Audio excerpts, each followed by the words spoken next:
এদিকে তাকান এদিকে তাকান এদিকে তাকান এদিকে তাকান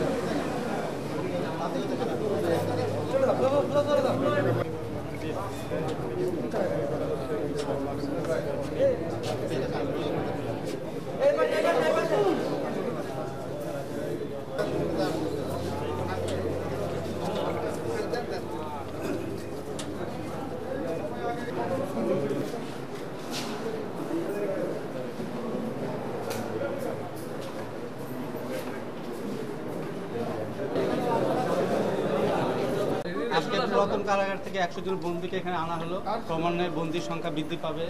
ভবিষ্যতে মেট্রোপলিটন এলাকার বন্দীরা পুরাতন কারাগারে থাকবে, আর এখানে মেট্রোপলিটন এলাকার বাইরে বন্দীরা থাকবে। এখানে বন্দীরা খোলামেলা পরিবেশে ভালো থাকবে এবং আমাদের যে ধারণ ক্ষমতার অতিরিক্ত বন্দীরা কারাগারে থাকে অভিযোগটা আর খুলনা থাকবে। আমাদের যে নবনিয়োগপ্রাপ্ত কারারক্ষীরা রাজশাহীতে কারাগারে যে প্রশিক্ষণ গ্রহণ করছে, এদের প্রশিক্ষণ শেষ হলে আমরা দ্রুত ইনশাআল্লাহ এখানে পদায়ন করতে পারব।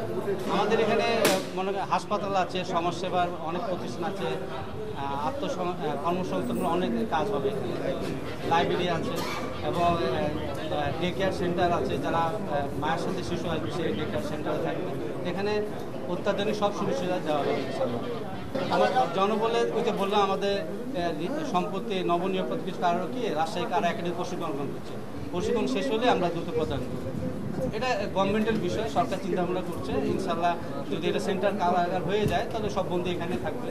কিন্তু আমাদের ডিসিশন নেওয়া হয়েছে যে মেট্রোপলিটন বন্দীরা এক জায়গায় থাকবে আর মেট্রোপলিটনের বাইরের এলাকার বন্দীরা এখানে থাকবে। তাহলে বন্দীরা নিজেরাই খুব ভালো থাকবে। ধারণ ক্ষমতা যে অতিরিক্ত বন্দী একটা আমাদের অভিযোগ থাকে, সেই অভিযোগটা আর খুলনায় থাকবে না।